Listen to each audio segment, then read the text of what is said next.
जय हिंद दोस्तों। मैं आपका दोस्त दीपक कुमार आप सभी का आपके अपने YouTube channel Paramount knowledge centre में बहुत बहुत स्वागत करता हूं। दोस्तों, आज के इस डाटाबेस मैनेजमेंट ट्यूटोरियल के लेक्चर 3 में हम लोग पढ़ेंगे DBMS और फाइल सिस्टम के बारे में।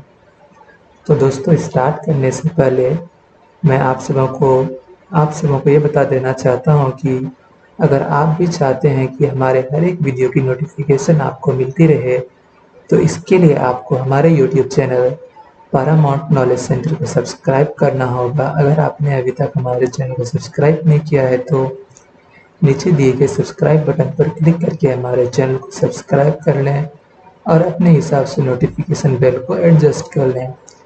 तो चलिए दोस्तों, बिना देर के स्टार्ट करते हैं अपने इस ट्यूटोरियल को और जानते हैं DBMS और फाइल सिस्टम में डिफरेंस क्या है।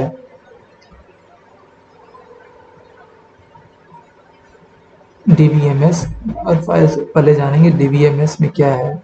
DBMS is a collection of data. DBMS क्या है? Is a collection of data है, ठीक है। In the DBMS, the user is not required to write the procedure. DBMS में कोई भी यूजर रिक्वायर्ड जरूरत नहीं होता है to write the procedure, ठीक है। DBMS is a collection of data. DBMS क्या है? Is a collection of data. In DBMS, the user is not required to write the procedure. DBMS में the user is not required to write the procedure, ठीक है।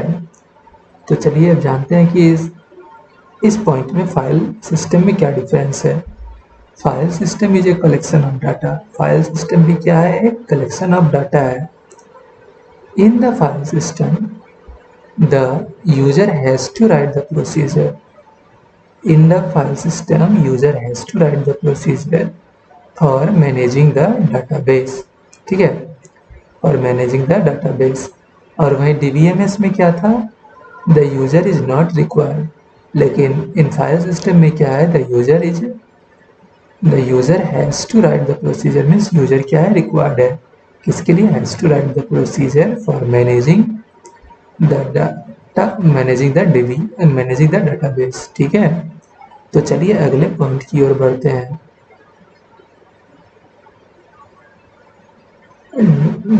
DBMS gives an abstract view of data that hide the details. क्या करता है ये? DBMS abstract view देता है अब डाटा का, और ये क्या करता है? डाटा को हाइड करता है, ठीक है।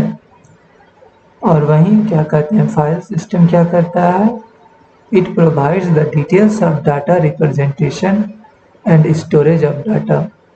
फाइल सिस्टम क्या प्रोवाइड करता है? Details of data, representation and storage of data के बारे में, ठीक है।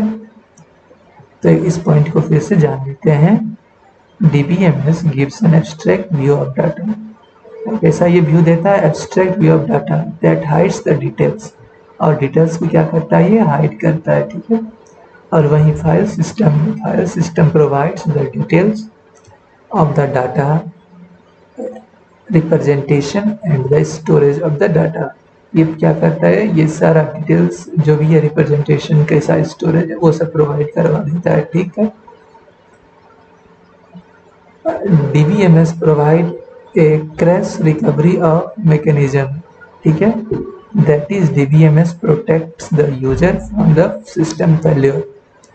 DBMS क्या करता है? Protects the user from the system failure. System failure से DBMS यूजर को बचाता है, ठीक है। और वहीं फाइल सिस्टम में क्या होता है? File system does not have a crash mechanism. वहीं फाइल सिस्टम के पास कोई क्रैश मैकेनिज्म नहीं है। That is if the system crashes. अगर सिस्टम क्रैश होता है व्हाइल एंटरिंग सम डाटा, कुछ डाटा को इंटर करते समय, then the content of the file will be lost. उस समय क्या हो जाएगा ना, जितना भी कंटेंट होगा फाइल का वो क्या हो जाएगा? लॉस्ट हो जाएगा, ठीक है। चलिए इस पॉइंट को एक बार फिर से देख लेते हैं और फिर से समझने का प्रयास करते हैं, अगर आपको समझ में नहीं आया हो तो। DBMS provides a crash recovery mechanism. ये कैसा क्रैश रिकवरी मैकेनिज्म प्रोवाइड करता है DBMS? ठीक है, DBMS protects the user from the system failure. ठीक, DBMS protect the user from the system failure. और वही फाइल सिस्टम क्या है? File system does not have a crash mechanism. इसके पास कोई क्रैश मैकेनिज्म नहीं है। That is if the system crashes, अगर सिस्टम क्रैश होता है while entering some data, then the content of the file will be lost। ठीक, DBMS provide a good protection mechanism। DBMS provide a good protection mechanism।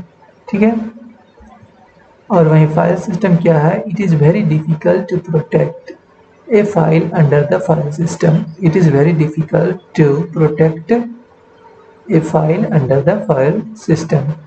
ठीक, तो next point की ओर बढ़ते हैं और जानते हैं DBMS contain a wide variety of sophisticated techniques to store and the retrieve the data। DBMS के पास ना बहुत सारा अलग अलग वाइड वेराइटी के सोफिस्टिकेटेड टेक्निक है to store and retrieve the data. आप बहुत सारे टेक्निक के साथ इसमें डाटा को स्टोर कर सकते हैं और डाटा को रिट्राइव कर सकते हैं। ठीक, और लेकिन वहीं फाइल सिस्टम में file system can't efficiently store and retrieve the data। वहीं फाइल सिस्टम can't efficiently क्या करता है? efficiently store और retrieve डाटा करता है। फाइल सिस्टम efficiently से डाटा को स्टोर और रिट्राइव नहीं कर सकता है। इस पॉइंट को चलिए डिस्कस करते हैं। DBMS takes care of concurrent access of data using some form of locking। DBMS take care of concurrent access of data using some form of locking। कुछ लॉकिंग के जरिए से, मतलब वो DBMS टेक केयर करता है कि आप कौन से डाटा को यूज कर रहे हैं।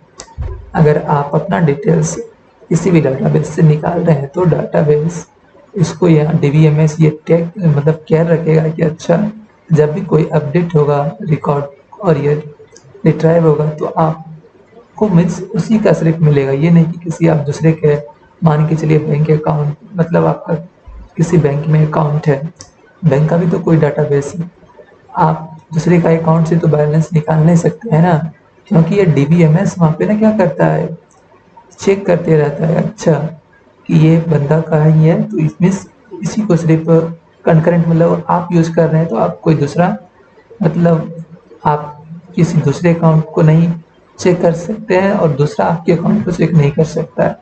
आपको जितना सा एक्सेस मिला हुआ रहेगा आप उतना सा ही चेक कर सकते हैं।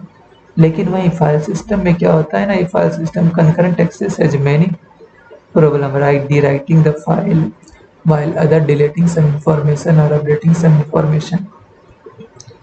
In the file system concurrent access has many problems।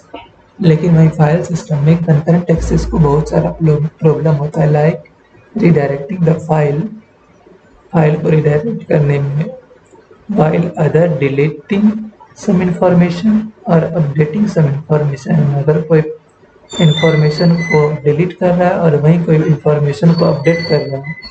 ठीक है, तो चलिए नेक्स्ट, तो दोस्तों हम नेक्स्ट लेक्चर यानी लेक्चर 4 में डिस्कस करेंगे DBMS आर्किटेक्चर के बारे में। और दोस्तों थैंक्स फॉर वॉचिंग। अगर ये वीडियो आपको पसंद आया तो हमारे चैनल को सब्सक्राइब कर दीजिएगा। ठीक है दोस्तों, लास्ट में मैं आपको एक चीज़ और बता देना चाहता हूँ कि पैरामाउंट नॉलेज सेंटर आप सभी के लिए एक बहुत ही सुनहरा स्मार्ट कोर्स लाया है जो कि गेट एग्ज़ाम के लिए उपलब्ध है। इस कोर्स की मदद से आप घर बैठे गेट एग्ज़ाम की तैयारी के स्ट्रक्चर्ड मैनर में कर सकते हैं। इस कोर्स का बेनिफिट लेने के लिए सिर्फ आपको हमारे YouTube channel Paramount knowledge centre को सब्सक्राइब करना होगा। अगर आप सच में गेट का एग्जाम तैयारी करना चाहते हैं तो आप हमारे चैनल को सब्सक्राइब कर दीजिए।